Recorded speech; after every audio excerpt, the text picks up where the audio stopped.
Hello, everybody. Uh, as a journalist, we are trained to listen to people.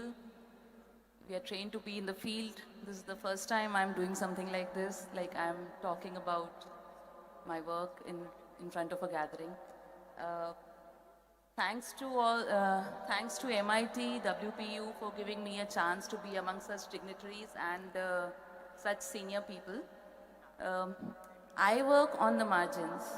I'm an environmental journalist and I do a little work in rural areas. So I would consider myself to be on the margins. Normally environment reporting is, when I started in 2005, it was not considered mainstream. Even now it is not that mainstream, but I enjoy doing that, so I stick to it. Since, as I said, I work in villages to some extent, and much more than me, my colleagues who have got the award here, they work in the villages. I've just begun. Neetu ji and Sushil ji, they are doing such wonderful work, as you would see once if you Google them. But still, since I represent some people here, the people in our villages, Bharat गाँव में बसता है, हम सबको पता है. So I am really grateful to them, and because of them, I can say that I am here. I'll now tell you a bit about the story that the university selected to to give me this award for. The story is based in Chattisgarh, and I did not really think about the story in terms of, a positive story or whatever. I just thought, let me just go see how things are happening with MITANINS in Chattisgarh. But before that, two important incidents that happened in my life, I'll share you. And can I just ask how many of you are thinking of becoming journalists? Like not PR, not advertising, but journalists? So I should be talking to only these people, I think. Okay, I'll shift the topic then.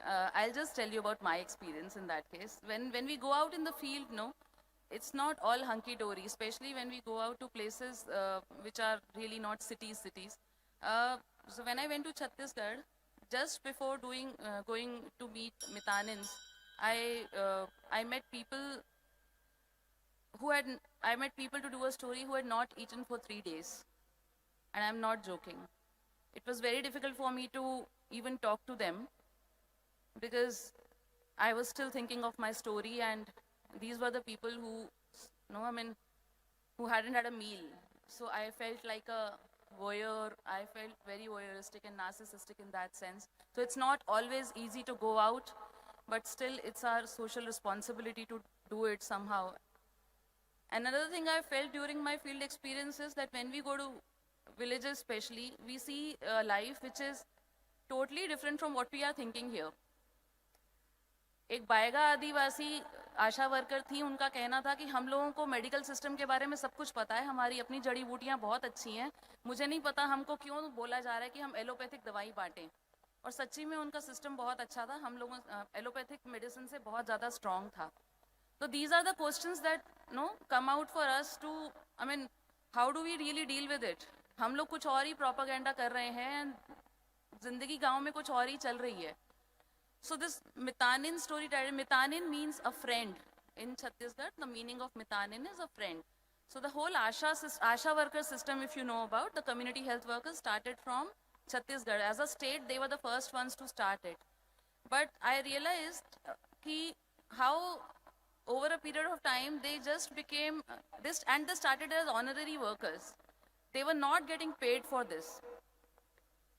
They were only playing a social role between the doctor and the village, and they were these para doctors in the village, in the villages which really could not reach the medical system that we have. But over a period of time, the state neglected them so much. The state, as in, I am talking of authorities here. The state neglected them so much that they ended up. Okay, I'll just take another minute maybe. And it became a gender issue. मतलब आपको तो करना ही है ना, आप जैसे हमारे यहाँ होता है, एक फीमेल का लेबर रिकग्नाइज ही नहीं होता है, और वही हुआ. ड्यूरिंग कोविड, जब उन्होंने कहा कि हमारा इंसेंटिव दो, हमें आप बिल्कुल बिना टाइम के बुला रहे हो, संडेज को भी बुला रहे हो, जहाँ तो हमारा जब उन्होंने प्रोटेस्ट किया कि हमारा इंसेंटिव दो, तो सरकार ने उनको बोला कि डॉक्टर्स भी तो काम कर रहे हैं, एएनएम्स भी तो काम कर रहे हैं, आप लोगों को क्या दिक्कत है? तो उनका जो सवाल ये था कि आप उनको एक सैलरी देते हो, आप हमें क्या देते हो? एक डिलीवरी के लिए एक लेडी को हॉस्पिटल ले जाने के लिए गांव से एक आशा वर्कर को 300 रुपया मिलता है वहां पर, और डॉक्टर्स उन लोगों पे चिल्लाते हैं कि जब हमारी छुट्टी होती है तब तुम क्यों लोग लेकर आते हो इसको डिलीवरी के लिए? तो क्या डिलीवरी वेट करेगी? These are the questions that come up, and these are very general questions when we look at it from outside, but these are very important questions for them. These are the questions we need to look at as journalists if we really want to become journalists, I would say.